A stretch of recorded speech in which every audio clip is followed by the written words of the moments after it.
administration that's trying to follow the rules, and we're going to respond. You know what was interesting? When I asked him if he'd ever talked to Bruce Orr, he said he had. Said he had 3 times in 2016 and 2017. Then I asked him, have you ever talked to Nellie Orr? And he said, no, I haven't. I said, well, why can you answer that question? Because Nellie Orr worked for Glenn Simpson, worked for Fusion. He could answer that question, but he couldn't answer because FBI counsel told him he couldn't. He couldn't answer the question whether he'd ever communicated with Glenn Simpson, a journalist. Why couldn't he answer that question? Mr. Jordan, I appreciate you saying it isn't personal. Sometimes it feels that way. How do I know, sir? I mean, you interviewed Mr. Strzok. I didn't, so I can't. Works for you. Doesn't work for us.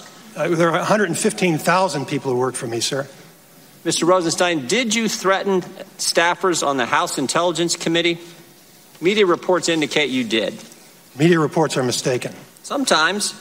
But this is what they said. Having the nation's #1 law enforcement officer threaten to subpoena your calls and emails is downright chilling. Did you threaten to subpoena their calls and emails? No, sir, and there's no way to subpoena phone calls. Well, I mean, I'm just saying. I'm reading what the press said. I would suggest that you not rely on what the press says, sir. Well, I didn't ask if there's no way to do it. I asked if you said it. If I said what? What I just read you. No, I did not. Well, now, who are we supposed to believe? Staff members who we've worked with, who've never misled us, or you guys who we've caught hiding information from us, who tell a witness not to answer our questions? Who are we supposed to believe? Thank you for making clear it's not personal, Mr. Jordan. Well, I didn't. I'm saying the Department of Justice. Me because I'm telling the truth and I'm under oath. And if you want to put somebody else under oath and they have something different, I know these staff members. Respond. Here's my last question.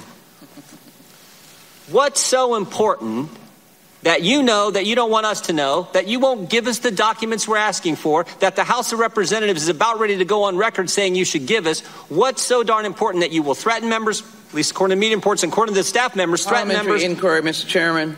What is so important, Mr. Rosenstein? Parliamentary inquiry, Mr. Chairman. This is not an appropriate time for a parliamentary inquiry. And point of order.